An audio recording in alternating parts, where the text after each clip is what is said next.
আমরা আছি এখন সৌদি আরব মদিনাতে উহুদের পাহাড়ে। এই যে আমার পিছনে দেখতেছেন এগুলো হচ্ছে উহুদের পাহাড়। এই যে এগুলো দেখাও। আর আমার এই বাম পাশে যেটা দেখতেছেন এটা হচ্ছে আমাদের প্রিয় নবী হযরত মুহাম্মদ সাল্লাল্লাহু আলাইহি ওয়াসাল্লামের চাচা যান হযরত আমির হামজার এটা হচ্ছে কবর।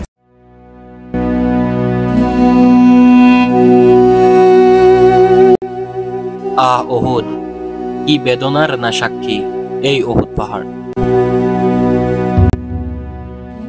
ইসলামের বাণী অনুসারে দুনিয়ার 2টি পাহাড় জান্নাতে যাবে, এর মধ্যে এই একটি পাহাড় উহুদ পাহাড়। এই কারণে এই পাহাড়কে জান্নাতি পাহাড়ও বলে থাকে। এই জায়গাতে তাকালেই মনে হয়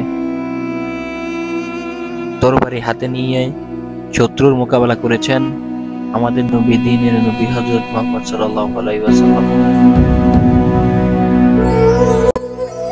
আর এই ইতিহাসের টানেই দুনিয়ার সকল মুসলিমরা ছুটে আসেন এখানে।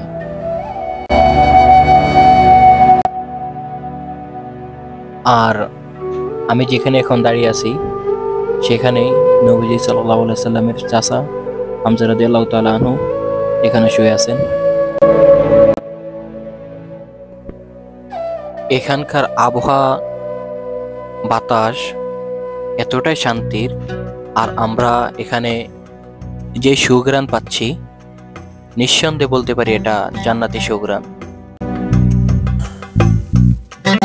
তো যুদ্ধ যখন শুরু হয় এবং কাফের মুশরিকদের ফোর্সটা অনেক বড় ছিল, তাদের সৈন্য সংখ্যা ছিল প্রায় 3000 এবং মুসলিমদের সৈন্য সংখ্যা ছিল প্রায় 1000।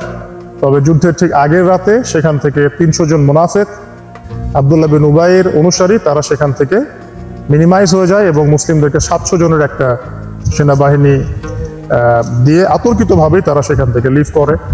এতে করে মুসলিম সেনাবাহিনীর সংখ্যা হয়ে দাঁড়ায় মাত্র 700 জন, যার মধ্যে বলা হয় যে 50 জনও ঘোড়সাওয়ার ছিল কিনা তাও সন্দেহ আছে।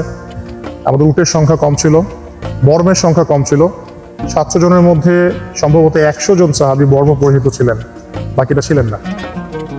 পক্ষান্তরে মুশরিকদের সৈন্য সংখ্যা ছিল প্রায় 3000, যাদের মধ্যে 15 জন চিয়ার গার্লসও ছিল, যারা শেষ পর্যন্ত মুশরিকদেরকে যুদ্ধে লিপ্ত রাখার জন্য নেচে গিয়ে তাদেরকে আমরা যেটা বলি এন্টারটেইনমেন্ট দিচ্ছিল, প্রলুব্ধ করছিল যুদ্ধের জন্য, যার নেতৃত্ব দিয়েছিল আবু সুফিয়ান, যিনি পরবর্তীতে ইসলাম কবুল করেছেন রাদিয়াল্লাহু আনহু, তার স্ত্রী হিন্দা। তো সৈন্য সংখ্যার এই যে এই ডিফারেন্সটা বদর যুদ্ধেও ছিল। আমরা জানি বদরের যুদ্ধের পটভূমি যারা জানেন তারাও জানবেন। তো বদরের যুদ্ধের যে শোচনীয় পরাজয়, যে যুদ্ধে তাদের 70 জন কাফের, আবু জাহেল, আবু উতবা, শাইবা, রাবিয়া, তারা যখন মারা যায়, নিহত হয়, তো এই যে যুদ্ধের বড় একটা ডিফিট, এই ডিফিটটার প্রতিশোধ নেওয়ার জন্যে দ্বিতীয় হিজরির বদরের প্রতিশোধ নেওয়ার জন্য তৃতীয় হিজরিতে শাওয়াল মাসে তারা এই উহুদের মাঠে চলে আসে। একটা জিনিস খেয়াল করেন, এই যে নবীর চাচার কবর, কোনো ভিতরে কোনো ফুল সজ্জা নেই, কোনো টাইলস, কোনো বিলাসিতা, কোনো কিছু নেই, একেবারে কিছু নেই।